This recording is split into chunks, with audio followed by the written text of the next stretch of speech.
वजन कमी करायचा टास्क हा इतका सोपा नसतो बरं का, दिसतो तेवढा. म्हणजे कंटिन्युटी ठेवायला इतकी मेहनत करावी लागते.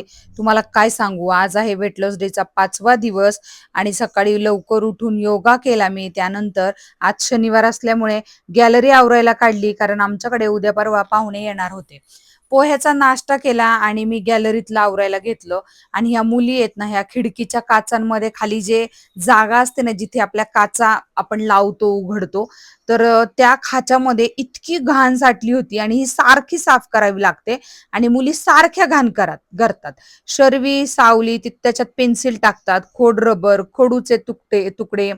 परत तुम्हाला सांगते, जे ते ब्रेसलेट वगैरे बनवतात ना, त्याचे मणी, तर ते ना इतकं अडकून बसतात आतमध्ये आणि माझे बोट काय त्याच्यामध्ये जात नाही. त्यामुळे मी जसं जमतंय तसं ते साफ केलं. फायनली माझा जवळजवळ तास दीड तास त्याच्यामध्येच गेला. तर मी काय केले, असं पाईप सारखा एक लांब तुकडा घेतला आणि त्याच्यात सरळ पाणी ओतून दिलं आणि मग काढलं. ते पाणी काढायला मला खूप वेळ गेला नंतर, पण आता काय करता. त्यानंतर मग गॅलरी धुवायला काढली. छान अशी गॅलरी धुवून घेतली. माझ्याकडे जे कार्पेट तुम्हाला तिथं उभं केलेलं दिसतंय ना, ते पण मला धुवायचंय. पण गॅलरी आता धुवून झाल्यावरती माझ्या लक्षात आलं की मला ते कार्पेट धुवायचंय. नाहीतर त्याला आहे ना जागा नाही होत. ड्राय बाल्कनी आमची काही इतकी मोठी नाहीये आणि ते कार्पेट खूप मोठं आहे. मग आता नेक्स्ट टाइम जेव्हा मला गॅलरी धुवायची असेल ना, तेव्हा मी ते आधी कार्पेट टाकणार गॅलरीमध्ये आणि ते चांगलं वॉश करून घेणार, निरमा पावडर टाकून, ब्रशने घासून, भरपूर पाणी ओतून, आणि मग गॅलरी धुवायला घेईन.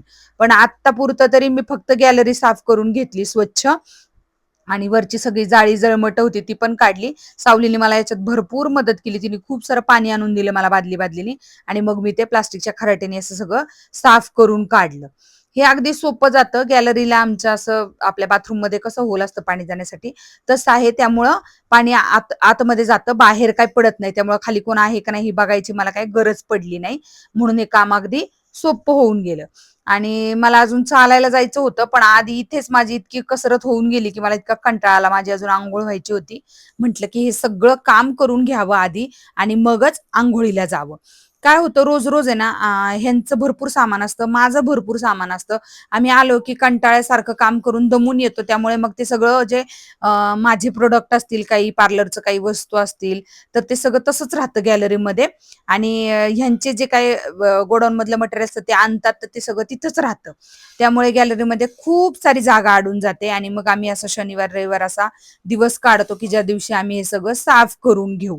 पण त्याला काही मुहूर्त लागत नाही लवकर. गॅलरी अशीच गच्च भरलेली असते आणि आम्हाला जेव्हा कधी आमच्या घरी कुणी पाहुणे येणार असतात किंवा काही प्रोग्राम असतो, मुलींचे बर्थडे असतात, असं काहीतरी असतं ना, तेव्हाच ती गॅलरी साफ केली जाते. साफ म्हणजे काही कचरा बिचरा नसतो, फक्त सामान असतं खूप.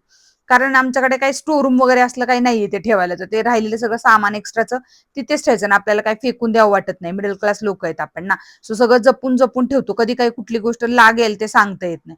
एवढे सगळे कष्ट करून झाले की मी अंघोळीला गेले आणि स्वयंपाक करून घेतला. छान अशी पनीरची भाजी बनवली आणि चपात्या बनवल्या.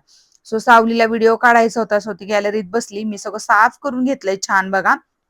आणि छान असं कार्पेट टाकलं आणि कार्पेटवरती एक जुनी बेडशीट अंथरली होती.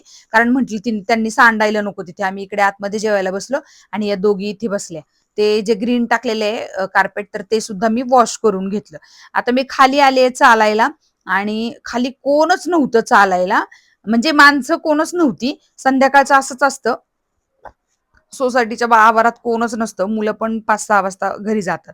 त्यानंतर मी आज 7,719 जवळ-जवळ 8,000 पावलं चाललेली आहे आणि रात्री मी घरी आली आणि फक्त ठेचा आणि भाकरी खाल्ली. आजचं वजन किती भरलंय, तर इथे तुम्हाला व्हिडिओमध्ये दिसत असेल, तर आजचं माझं वजन भरलेलं आहे 83.15.